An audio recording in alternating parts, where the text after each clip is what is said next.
Okay, everyone, we're going to do something a little different today. Today I'm going to talk about how the WWE can get Roman Reigns over with the fans. You know, ever since the WWE started pushing Roman Reigns in singles competition, it seems like the fans have hated him. Don't get me wrong, he's a decent enough performer in the ring, and he can take one hell of a beating, as we've seen in matches with Brock Lesnar. His mic work has gotten miles better than it was, if it is still a little awkward at times. Yet, here he is in position to be the company's #1 babyface, and the fans completely despise him. So, how do we fix this? Let Roman Reigns win. Let the fans rage out at him at WrestleMania. Hell, send The Rock and Stone Cold both out there to congratulate him. Make it look like the company is desperate to get him over. Then drop the bomb the next night on Raw. Have Reigns come out with the title, just about to celebrate his victory. Being booed by the fans, they're probably throwing stuff at him as he's coming down to the ring.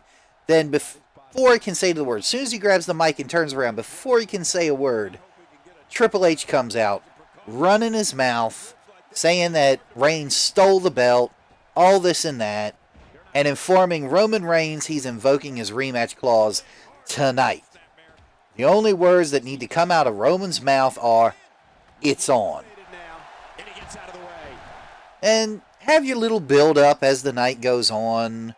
Maybe an interview with Reigns, maybe kind of a little hint about a little attitude shift in Reigns, maybe a little bit of a temper showing, and of course have Triple H running his mouth, all this and that.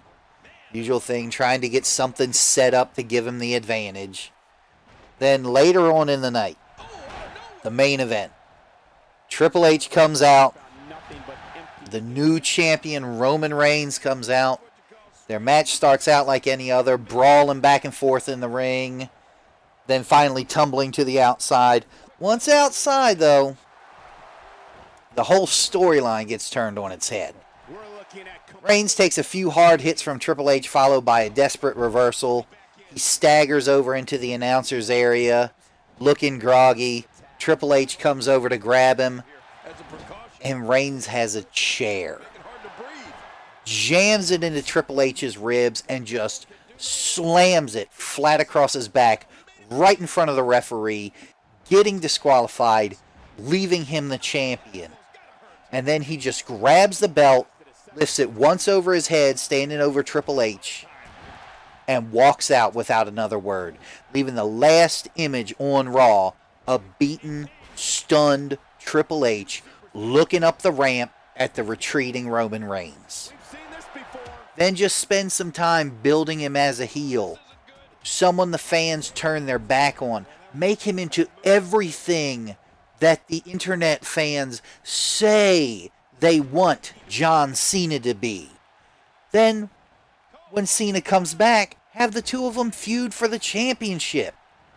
Have Cena constantly trying to reason with him, saying he knows how it is.